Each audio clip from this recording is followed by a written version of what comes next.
Hello friends, welcome to competitive exam Mantra. इस video के through मैं आपके साथ आज 25 जून के most important current affairs discuss करूंगी जो आपको अपकमिंग एग्जाम में मिलेंगे।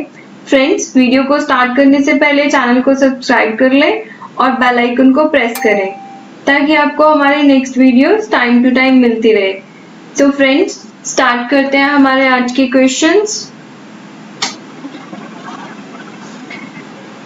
Our first question is, which state has launched Indira रसोई योजना? किस राज्य ने इंदिरा रसोई योजना शुरू की है?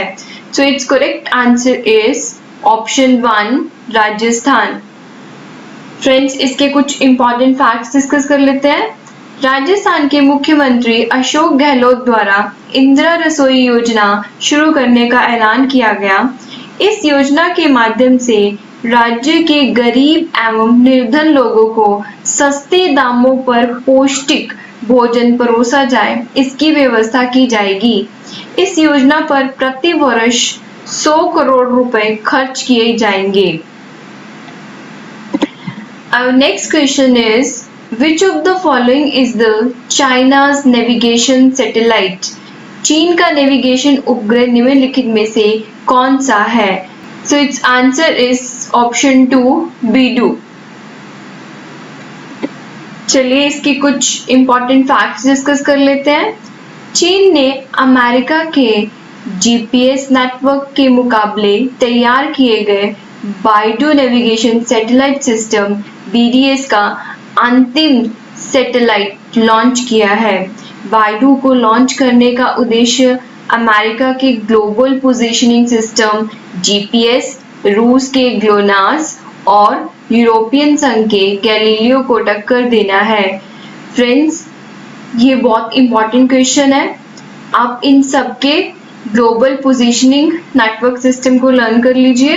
अमेरिका का GPS है, रूस का ग्लोनास है, यूरोपियन संघ का गैलीलियो है और नाउ चाइना का कौन सा है? Baidu navigation satellite system. India भी प्रिपेयर कर रहा है इसका नेविगेशन सिस्टम जिसका नेम है Indian regional navigation satellite system और इसका कोड नेम है नाविक। दिस इज इम्पॉर्टेंट, इसको भी आप अच्छे से लर्न कर लीजिए। Next question is, recently which of the following countries have decided to join the arms trade treaty? हाल ही में निम्नलिखित में से किस देश ने आर्म्स ट्रेड ट्रीटी में शामिल होने का निर्णय किया है? सो इसका आंसर है ऑप्शन 1, चाइना। इसके इंपॉर्टेंट फैक्ट्स डिस्कस करते हैं। हथियारों की बिक्री को रेगुलेट करने के लिए चीन एक वैश्विक संधि UN आर्म्स ट्रेड ट्रीटी में शामिल होगा। बीजिंग ने कहा कि यह दुनिया में शांति और स्थिरता बढ़ाने के प्रयासों के लिए प्रतिबद्ध है। इस ट्रीटी में सदस्य देशों को हथियारों के अंतरराष्ट्रीय हस्तांतरण के रिकॉर्ड रखने और सीमा पार शिपमेंट को प्रतिबंधित करने की आवश्यकता है, जो कि मानव अधिकारों के उल्लंघन या नागरिकों पर हमलों में इस्तेमाल किया जा सकता है। तो इस ट्रीटी के बारे में कुछ एस्पेक्ट्स देख लेते हैं। इस संधि को 2 अप्रैल 2013 को संयुक्त राष्ट्र महासभा में अपनाया गया था।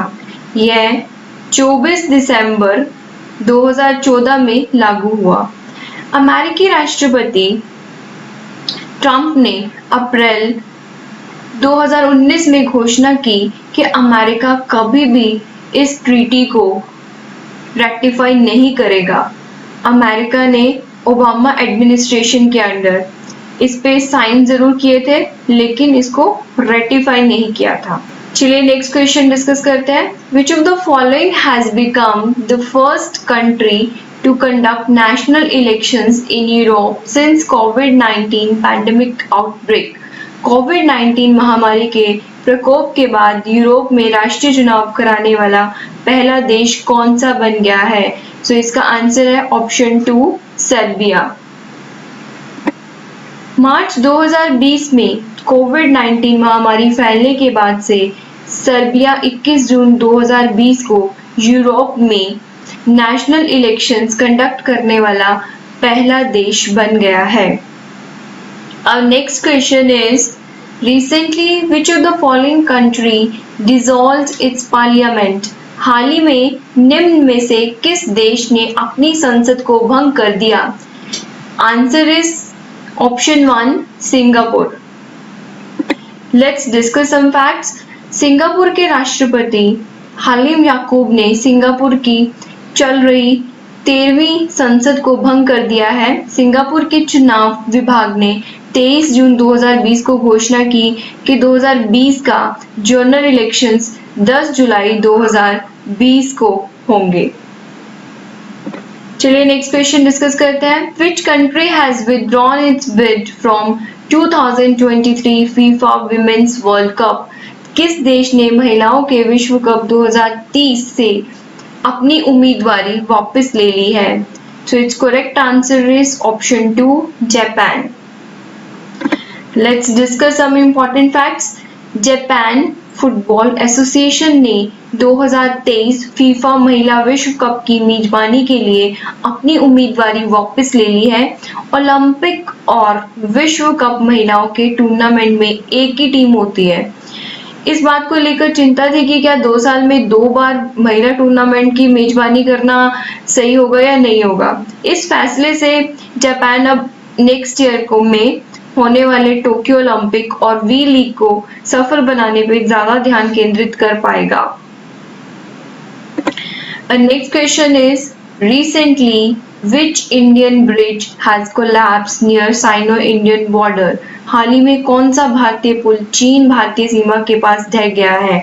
सो it's correct answer is option 2 Bailey Bridge. तो चलिए इसकी कुछ इंपॉर्टेंट फैक्ट्स देख लेते हैं। चीन भारत सीमा से लगभग 50 किलोमीटर दूर उत्तराखंड में एक बेली पुल उस समय ढह गया जब एक जेसीबी मशीन को ले जा रहा एक ट्रक उसे पार कर रहा था। पुल की भार वहन क्षमता 18 टन थी, जबकि जेसीबी मशीन और ट्रक का संयुक्त वजन 26 टन था। जोहार घाटी के लगभग 15 सीमावर्ती गांव कट ऑफ हो गए हैं। ट्रक चालक के खिलाफ कानूनी कार्रवाई की जाएगी और दूसरे पुल के निर्माण में कम से कम अभी 15 दिन लगेंगे। Next question is, who launch the युक्ति 2 प्लेटफॉर्म का शुभारंभ किसने किया? सो it's correct answer is option 1 Ramesh Pokhriyal. Ramesh Pokhriyal जो कि केंद्रीय मानव संसाधन विकास मंत्री हैं, ने युक्ति 2 शुभारंभ किया। युक्ति का मतलब है young India combating Covid with knowledge technology and innovation. 11 अप्रैल 2020 को युक्ति पोर्टल की शुरुआत की गई थी, जिसे कोरोना वायरस को ध्यान में रखते हुए तैयार किया गया था।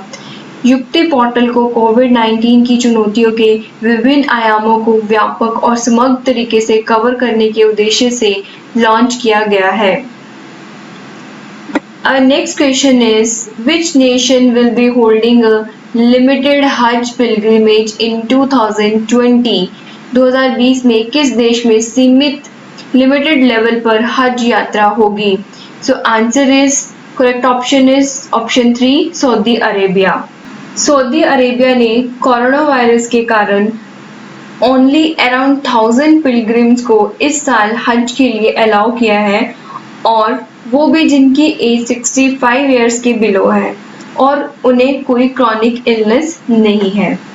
Next question is, which of the following country has decided to amend its citizenship act? So, निम्नलिखित में से किस देश ने अपने नागरिकता अधिनियम में संशोधन करने का निर्णय लिया है? So, इसका करेक्ट आंसर है Nepal, that is option 2। So friends, हमारे आज की ये करंट अफेयर की वीडियो यहीं पे समाप्त होती है। कल हम नए क्वेश्चंस के साथ फिर मिलेंगे। और फ्रेंड्स, चैनल को सब्सक्राइब करें, शेयर करें और लाइक करें, और किसी भी तरह का कोई डाउट हो तो कमेंट बॉक्स में कमेंट करें। Thank you.